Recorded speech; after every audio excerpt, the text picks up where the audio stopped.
ილია ტოპურიას რეალური შანსი აქვს გახდეს ყველა დროის საუკეთესო მებრძოლი. ანუ უკეთესი ვიდრე ანდერსონ სილვა, ჯონ ჯონსი ან ჯორჯ სენ-პიერი. რა თქმა უნდა, ქართველებს გჯერა რომ ასეც მოხდება, მაგრამ ამაზე საუბრობს უკვე მთელი მსოფლიო და აი მაგალითად, როდესაც აღიარებს ამას ისეთი სპორტსმენი და ამ სპორტის ნამდვილი გოუთი როგორც GSP, ყველაფერი ლაგდება თავის ადგილებზე.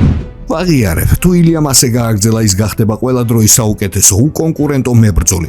ტოპურიას ამისათვის აბსოლუტურად ყველაფერი აქვს. ის საოცრად მრავალფეროვანი, იდეალური ჩემპიონია, მისაბაძი მაგალითი ყველასთვის. ამას GSP რო იტყვის, ესე იგი ეს მართლა ასეა და თუ ვინ არის GSP, შეგიძლიათ ნახოთ ჩემი დოკუმენტური ფილმი არხზე. ამასობაში კი გილბერტ ბერსმა ისაუბრა ილია ტოპურიაზე, სწორედ იმ ბრაზილიელმა, რომელმაც ყველაზე დიდი წინააღმდეგობა გაუწია ხამზატ ჩიმაევს. მათ ერთად ვარჯიში მოუწია და შეხედეთ რა სიძახის ის ტოპურიაზე. როდესაც ილიამ ვოლკანოვსკი დაამარცხა, საერთოდ არ გამიკვირდა. მახსოვს, მას წინ ჯოშემეთან ბრძოლა ჰქონდა და მოსამზადებლად ჩვენთან დარბაზში მოვიდა. მან ვარჯიშის დროს ერთ დღეში 3 ჩემი გუნდის წევრი გათიშა. მაღალი კლასის მებრძოლები. ილიამ ისინი სპარინგზე უბრალოდ კი არ დააგდო, არამედ ღრმა ნოკაუტში გაუშვა, თან კრივის ხელთათმანებით. კიდევ ერთხელ გავიმეორებ, მან ეს შეძლო კრივის ხელთათმანებით, თუმცა იმ დღესვე რომ ნახე მისი გრეპლინგი, შოკი დამემართა. ტოპურია არ არის გიგანტი ან მაღალი, თუმცა ქვასავით მკვრივია. მოკლედ სპარინგზე მუშაობ, დავიღალე, დამაგდეს, მორჩი ამ ყველაფერს და უცებ ხედავ ილია წვიში დგას დაღესნელ მაღალი დონის მოჭიდავესთან. დაღესნელს ვიცნობდი, ის არაბუნებრივად ძლიერი ტიპი იყო, რომელსაც სასწაული დაცვა ჰქონდა გდებებისგან. მაგრამ ილიამ ის უპრობლემოდ დააჭედა ტატამზე, წარმოიდგინეთ, უპრობლემოდ დააგდო და აი მაშინ გავიფიქრე, ეს ბიჭი უნივერსალური სპორტსმენია, მას ყველაფერი შეუძლია, უნაკლოა. ამ კემპში მივხვდი რომ ილია აუცილებლად ჩემპიონი გახდება. სანამ ის ვოლკანოვსკის შეხვდებოდა, მე ბისპინგს უთხარი. ვოლკი მაგარი კაცია, მაგრამ მიყვარს და ვაფასებ მის ოჯახს, მაგრამ ტოპურია ჩემპიონი გახდება. აი ასეთი დიდებული სპორტსმენები აი ასეთ შეფასებას იძლევიან ქართველ მებრძოლზე. ისინი ყვირიან სხვა კონტინენტებიდან, ერთი კანადიდან, მეორე ბრაზილიიდან და აი ჩვენი მეზობლები ჩეჩენი ძმები კიდევ რას იძახიან ტოპურიაზე.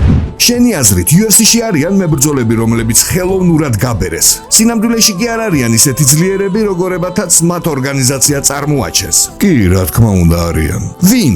ტოპურია. ტოპურია? თლად ცუდი მებრძოლი არა, მაგრამ გაბერეს ხო? შეხედეთ როგორ მოვიდა კამრამდე. ბოლო 4 ბრძოლაში გაურკვეველ ტიპებს ეჩხუბებოდა. სერიოზულებს ვისაც შეხვდა, ყველა ბებერი იყო. ბებრები? ოლივერა გაცვეთილი იყო. და ჰოლუეი ძლიერია, მაგრამ ისიც ხომ დაანოკაუტა. მაგ მომენტისათვის ჰოლუეიც გაცვეთილი იყო, ბევრი მოხვედრია. ვოლკანოვსკიც არ იყო იმ ძველ ფორმაში. მართლა არ ვიცი ჰოლუეის რამდენი მოხდა კარიერაში, მაგრამ შარას, როგორც ჩანს, საკმარისი მოხდა, რომ ესეთი რაღაცა გამოაცხობს. სამაგიეროდ მაიკლ ბისპინგმა გასცა შარა ბულეთს პასუხი და ასევე ისე ისაუბრა, რომ დიდი ალბათობით ილია ტოპურია ისლამ მახაჩევს შეხვდება თეთრ სახლში. ნახეთ პრევიუ, ისლამ მახაჩევი ილიას წინააღმდეგ. ეს ბრძოლა დღის წესრიგშია და გეტყვით რომ ეს შერკინება შედგება. ვიცი, სულ ახლახანს თქვი რომ ყველაფერი თავის ადგილზე დაბრუნდა. დროებითი ჩემპიონი ჯასტინ გეიჯი მოქმედ ჩემპიონ ილია ტოპურიას უნდა შეხვედროდა და წესით ასეც უნდა მოხდეს. მაგრამ როგორც ვიცით, თეთრი სახლის ივენთი გვიახლოვდება. დანა ალბათ ღამეებს ათენებს მეინართან და შონ შელბისთან. ისინი სერიოზულ ქარts ადგენენ. მათ სურთ რომ ეს ტურნირი გახდეს ყველა დროის უდიდესი ივენთი. ასეთი რამ აღარ განმეორდება და ყველას გვჯერა რომ ეს ივენთი UFC-ის ისტორიაში იქნება ყველაზე ნახვადი. ამ მომენტისათვის კი არ არსებობს უფრო დიდი ბრძოლა ვიდრე ისლამ მახაჩევი ილია ტოპურიას წინააღმდეგ. დარწმუნებული ვარ ყველა MMA-ის ფანებს ეს შერკინება წყურიათ. დიახ, ჯასტინი დროებითი ჩემპიონია და წესით ილიამ მას უნდა შეხვედროდა, მაგრამ ასეთი შანსი UFC-ს აღარ ექნება. წარმოიდგინეთ, თეთრი სახლი, პრეზიდენტი წინა რიგებში, მილიარდობით მაყურებელი, მთელი მსოფლიო იქნება ეკრანებთან. ასეთ სიტუაციაში ბოდიში, მაგრამ ჯასტინს მოცდა მოუწევს. ერთ მხარეს ყავს ისლამ მახაჩევი, რეკორდით 28 გამარჯვება და 1 მარცხი. 2 წონის ჩემპიონი, რომელიც მსუბუქწონაში დომინირებდა, შესაძლოა ის საუკეთესო მსუბუქწონოსანია ისტორიაში. დიახ, კონორი უფრო დიდი ვარსკვლავი იყო, ჰაბიბი კულტურული ხატი, მაგრამ ფაქტია, რომ ისლამა კამარი ყველაზე მეჯერ დაიცვა. 4ჯერ. შემდეგ კი ავიდა უფრო მძიმე დივიზიონში და უბრალოდ გათელა ჯეგდელა მადალენა. მეორე მხარეს კი ყავს ილია ტოპურია. მას ზუსტად იგივე გააკეთა, რაც კონორმა. გადაუარა მთელ ქვემსუბუქ დივიზიონს. მარტივად დაანოკაუტა 2 ლეგენდა, ვოლკანოვსკი და ჰოლუეი. შემდეგ ავიდა მსუბუქ წონაში. მიწაზე კრუსიფიქსში შებოჭა ოლივერა და ეს ლეგენდაც გაუშვა ჩრდილების სამყაროში. თოფურიაც გახდა როგორც ისლამი ორმაგი ჩემპიონი. გინახიათ ვინმეს ორი ორმაგი ჩემპიონი თავისი კარიერის პიკში ერთმანეთს რომ შეხვედროდნენ, მაგრამ მგონია. ამ სპორტსმენების დაპირისპირება იქნება მართლაც უნიკალური მოვლენა სპორტის ისტორიაში. ეს არის ყველაზე სასურველი ბრძოლა. ყველა სპორტსმენი პენსიაზე ამ პიკზე მყოფი ხელს წევს და ხმამაღლად ამბობს: თეთრ სახში ჩხუბი მინდაო. ხორხე მასვიდალი კონორს იწვევს. ჯონ ჯონსი, რომელიც თითქოს მოდიოდა და ასპინალს გაურბოდა, უცებ მობრუნდა და თქვა: თეთრ სახში თუ მაჩხუბებთო დავბრუნდებიო. მაიკლ ჩენდლერიც იხვეწება. აუცილებლად წინ გიჟური კარდიგველის, დიახ პერეირას და სირილ განის დაპირისპირება მძიმე წონაში დროებით ტიტულზე მაგარი ამბავია. მაგრამ არის რაიმე ბრძოლა უფრო მასშტაბური ვიდრე ილია თოფურიას და ისლამ მახაჩევის დაპირისპირება? რა თქმა უნდა არა. ჰაბიბ ნურმაგომედოვმა ილია გააფრთხილა. მან თქვა რომ ილია არ არის მზად ავიდეს 77 კილოგრამში. შენო კარგად საუბრობო, კარგად ჩხუბობო, მაგრამ ისლამთან წარე გაკვეთილს მიიღებო. ჰაბიბი ერთადერთი რუსი არ არის, რომელიც ილიას ლაფს ესვრის. ჩემმა ცალთვალა მეგობარმაც შარა ბულეტმაც გამოთქვა აზრი. თქვა რომ ილია კარგი მებრძოლია, მაგრამ მის გზას თუ შევხედავთო, კამრამდე 4-5 საეჭო მეტოქი ყავდაო, ხოლო როცა სერიოზულ ბიჭებს შევხვდაო, ყველანი იყვნენ გაცვეთილებიო. შარას დიდ პატივს ვცემ, რაღაც საერთოც გვაქვს, მაგრამ ამაში მე მას არ ვეთანხმები. როგორ უნდა თქვა რომ ჰოლუეის საუკეთესო დღეები წარსულს ჩაბარდა. მან შარშან გეიჯი ღრმა ნოკაუტში გაუშვა. ასე რომ ილიას წარმატებების გაუფასურება არ შეიძლება. ოლივერასთან ბრძოლაში თოფურია მის შემთხვევით კი არ გათიშა. ქართველი მთელ ბრძოლას აკონტროლებდა. მოკლედ ამ სუპერ ბრძოლაში ისლამს სავარაუდოდ ჭიდაობაში ექნება მცირე უპირატესობა. ილიას კი ნამდვილად აქვს დიდი უპირატესობა კრივში და დარტყმის ზალაში. აქ დავაც არ ღირს. ისლამი დიდია, შეიძლება უკეთესი გრეპლინგიც აქვს, მაგრამ მას ერთხელ მარცხი აქვს თან ნოკაუტით ადრიანო მარტინესთან. კი შეიძლება ყველას გაუვარდეს, მაგრამ მარტინეს ისეთი ზარბაზანი ხელებში არ აქვს როგორც ილიას. მოკლედ ჰაბიბი გაზაობს, შარაც. ილია ხო საერთოდ არ ჩერდება და იწვევს კროუფორდს, შაკურს, ჰაბიბს. თოფურიამ ისაც თქვა რომ ისლამს პირდაპირ ჰაბიბის თვალწინ დაახსჯობს. ამ ამბაში ყველაფერი არაც საჭიროა, უკეთეს სცენარს ვერც შექმნი რომც მოგინდეს. ორი ორმაგი ჩემპიონი ძალების პიკში, თეთრ სახში პრეზიდენტ ტრამპი პირველ რიგებში და მეც იმედი მაქვს მანდ ვიქნები.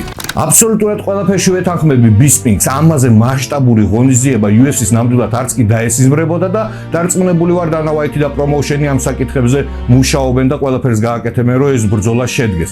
თან წინათ ისლამი თავს არიდებდა ხოლმე ამ ბრძოლას, მარტო ილია საუბრობდა ამ ყველაფერზე, მაგრამ ეხლა ისლამ მახაჩევმაც ხმა ამოიღო. ეხლა კი ჩელ სონენს მოусმინოთ, რომელიც ამტკიცებს რომ ილია თოფურია სულ მალე გახდება ყველა დროის საუკეთესო მებრძოლი.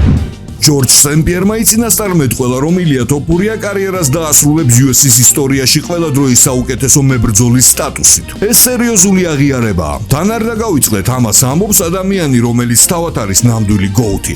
ის ფაქტობრივად ამბობს, რომ ამ სტატუსს ილიას გადასცემს. ეხლა კი დავფიქრდეთ, რამდენად არის ეს შესაძლებელი. რა უნდა გააკეთოს ილიამ, რომ გახდეს საუკეთესო? ის უკვე ორი წონის ჩემპიონია და ვფიქრობ BMF-ის კამარზე. მან ხომ BMF-ის ჩემპიონიც სცემა. ვფიქრობ მისი ისტორია უფრო მაგარი იქნებოდა სამივე კამარი ერთად რომ ჩაეგდო ხელში. თუმცა კარგად ვიმსჯელოთ იმით, რაც გვაქვს.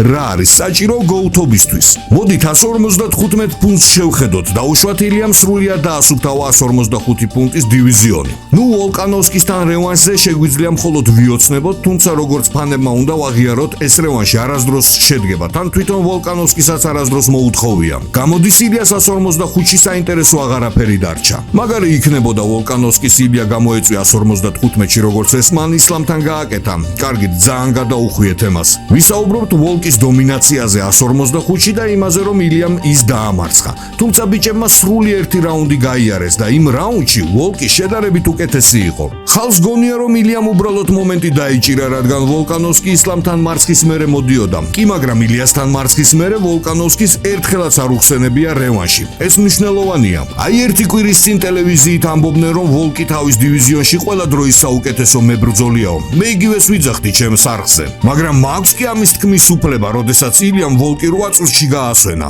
არ შეგვიძლია ვთქვათ რომ ილია 145 პუნქტში ისტორიაში საუკეთესოა. რატომ აუცილებელი მაინდა-მაინც 9 კაცის სცემა და ჟოზე ალდოს რეკორდის მოხსნა? რა მნიშვნელობა აქვს? განა არ უნდა ვაღიაროთ ის საუკეთესოდ. ჩვენ ხომ ვოლკანოვსკის ვეძახდით საუკეთესოდ, სწორედ იმ ვოლკანოვსკის, რომელსაც ილიამ 8 წუთში სინათლე ჩაუქრო. ხომ სამართლიანია?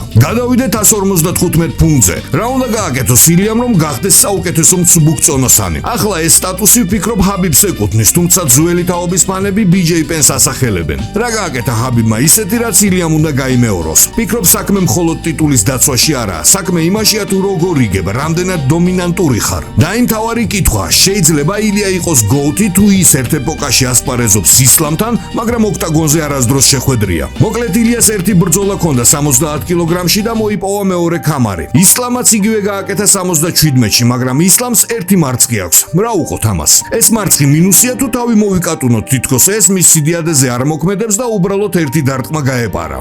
ფაქტია, ისლამს კარიერაში აქვს ერთი მარცხი, ილიას კი არა. ასევე არსებობს ისტორია თუ როგორ გამოიწვია ტოპურიამ მახაჩევი. ისლამმა საჯაროდ განაცხადა უარი ბრძოლაზე და გადავიდა 77 კილოგრამში. სხვათა შორის ამ სიტყვების გამო ისლამთან ურთიერთობა გამიფუჭდა. მას არ მოსწონს ამაზე როცა ვსაუბრობ, მაგრამ რეალობას ვერ გავექცევით. ტოპურიამ სუბუქწონაში ისე გადავიდა, რომ არ იცოდა ისლამის წასვლის შესახებ. ის იყო დარწმუნებული, რომ შეხვდება მახაჩევს და დაამარცხებს. ილია ისლამს საჯაროდ იწვევდა და თითს უქნევდა. იქამდე მივიდა საქმე, რომ ჰაბიბს მოუწია პასუხის გაცემა. ჰაბიბმა თქვა, ჩვენ მასთან არ ვიჩხუბებთო. ჯერ რამე გააკეთოსო, მოიპოვოსო რეიტინგიო და მერე ვნახოთო.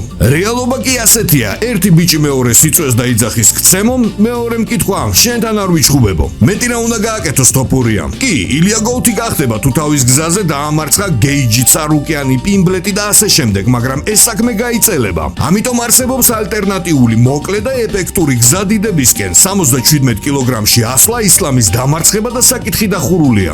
ყველა საღათმოაზროვნე ადამიანი ხვდება, რომ ილია ტოპურია დღესდღეობით არის UFC-ს ყველაზე კაშკაშა ვარსკვლავი და თუ მან ისლამ მახაჩევი დაამარცხა, ის გახდება ყველა დროის საუკეთესო მებრძოლი, ნამდვილი ცოცხალი ლეგენდა. ამაზე უკვე სულ უფრო მეტი და მეტი ადამიანი საუბრობს. დაწერეთ კომენტარებში, გჯერავთ, რომ ეს სუპერ ბრძოლა შედგება. დღეისათვის სულ ეს იყო, მომავალ შეხვედრამდე.